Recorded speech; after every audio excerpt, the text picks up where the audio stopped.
Good morning. Today, I speak not only on behalf of the Global Imams Council, but also as an Australian citizen. The Global Imams Council condemns in the strongest, clearest, and most unambiguous terms the barbaric terrorist attack at Bondi Beach in Sydney, Australia, where innocent Jewish families were celebrating Hanukkah, the festival of lights. I have just spoken with families of the victims, extending solidarity and unity in the face of an act of terror that has shaken the world.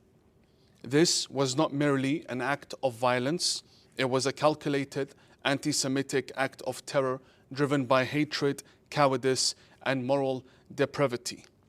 The murder of worshippers, including children and respected community figures and leaders, is an unforgivable crime that stains the conscience of humanity. These terrorists are enemies of all faiths and of all civilized society. Let us be absolutely clear. The Bondi Beach terrorist attack is what the globalizing of the Intifada looks like when hatred is normalized, when incitement is excused, and when extremists are allowed to fester under the cover of politics, slogans, and cowardly silence. What begins as chants and threats inevitably ends in blood. Any individual or ideology that targets Jews or that justifies violence against them or against our shared Abrahamic family is not representing Islam, but desecrating it. Anti-Semitic terrorism has no legitimacy, no excuse, and no shelter within authentic Islamic leadership. We stand in unbreakable and unapologetic solidarity with the Jewish community of Australia and with Jewish communities worldwide. Your grief is our grief. Your pain is shared deeply by Muslims across the globe who refuse to remain silent in the face of evil. The light of Hanukkah, a symbol of resilience and faith in the face of darkness, will never be extinguished by those who worship hatred and death. This terrorist attack must also be understood as a warning to other democracies, including Canada. As Mark Dubowitz of the FDD rightly stated today, I quote, "Sydney is a warning. Toronto has the same ingredients: a feckless, cowardly elite and deepening Islamist penetration, driving Jew hatred to levels Canada has not seen in modern times." End quote.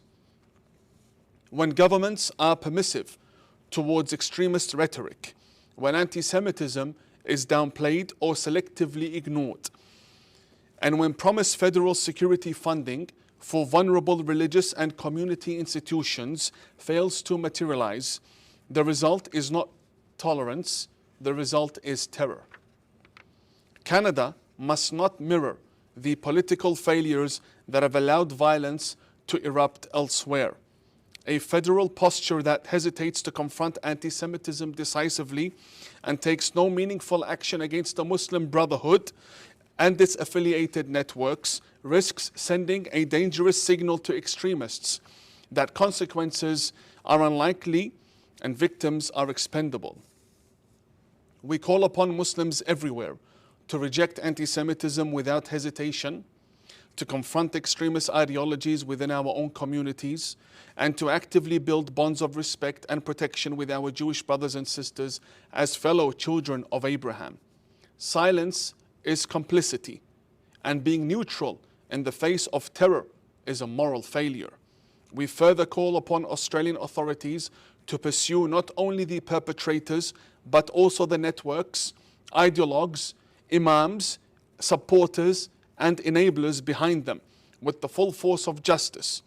Terror must be crushed decisively, and those who incite it, fund it, promote it, or excuse it must be exposed and held accountable without exception.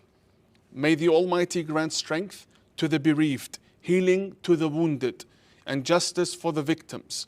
May He protect all innocent people from this plague of hatred and terror. Amen.